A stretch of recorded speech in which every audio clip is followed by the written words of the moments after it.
Queridas irmãs e queridos irmãos, celebramos hoje a festa da Sagrada Família de Nazaré como família inspiradora para todas as outras.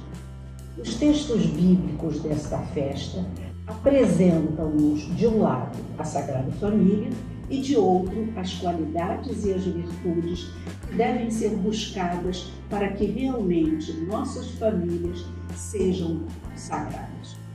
Entretanto, é preciso muito cuidado e atenção ao falarmos de família, pois precisamos estar atentos e atentas para os sinais dos tempos e discerni-los à luz do Evangelho.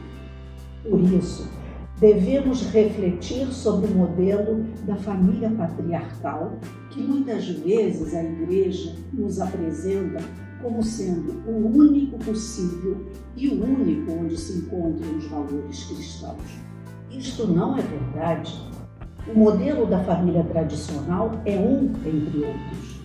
É preciso ter a mente e o coração abertos para perceber que o amor humano, que é frágil e limitado, pode ser sagrado em toda e qualquer configuração familiar, onde se vive o afeto, o respeito, o carinho, a harmonia, o acolhimento, a parceria, o perdão, o desejo de promover o outro.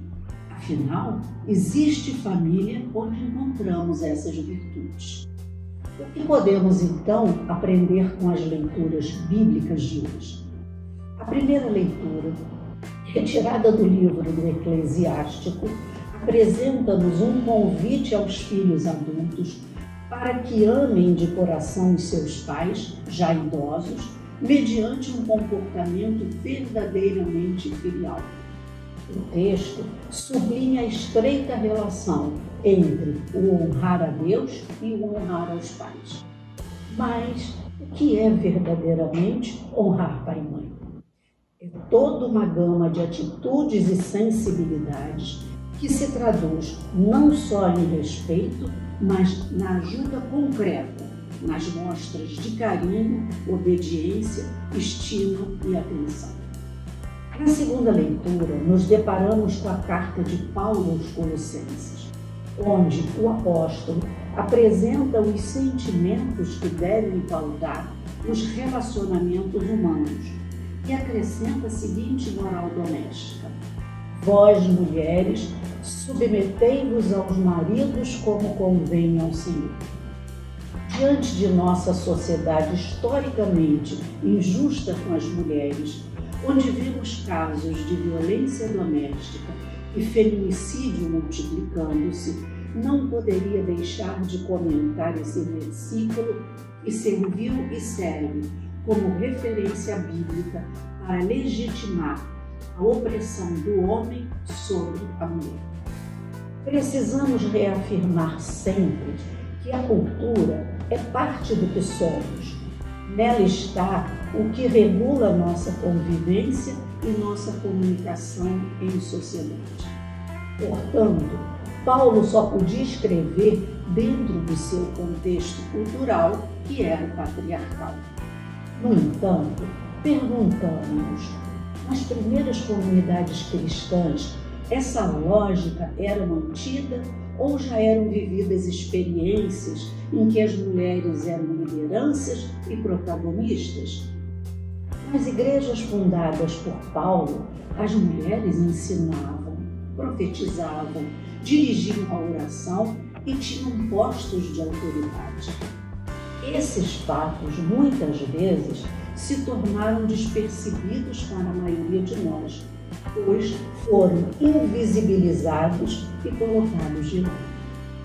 Além disso, como era o comportamento de Jesus com as mulheres? Ele possuía escandalosamente discípulas em seu grupo.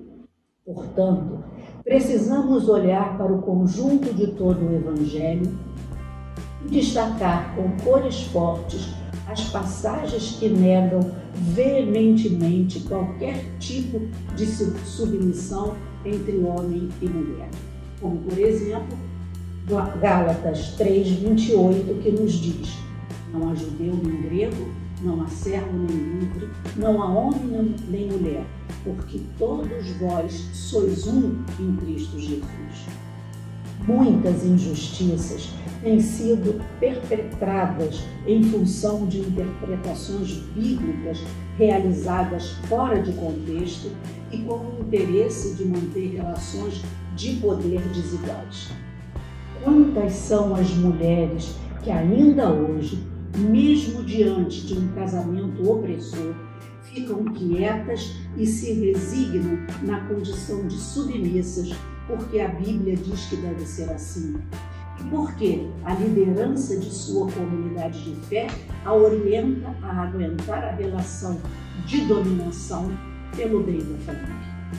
Diante disso, muitas acabam mortas pelos companheiros. Finalmente, o Evangelho de hoje, vemos o episódio da peregrinação da família de Jesus a Jerusalém, narrado por Lucas. A intenção teológica desse evangelista, ao narrar esse episódio, não é apresentar um tratado sobre a família ideal. Se assim fosse, certamente teria contado a história de uma outra maneira, omitido alguns elementos desconcertantes do relato atual, como, por exemplo, a grande falta de atenção dos pais para com o filho no retorno a Nazaré. Então, por que Lucas narra esse fato?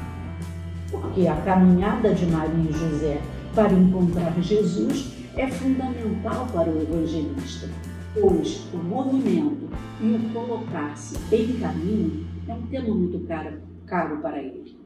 Por isso, Lucas quer ensinar que é necessário buscar sempre o Senhor, pois ele não é posse de ninguém.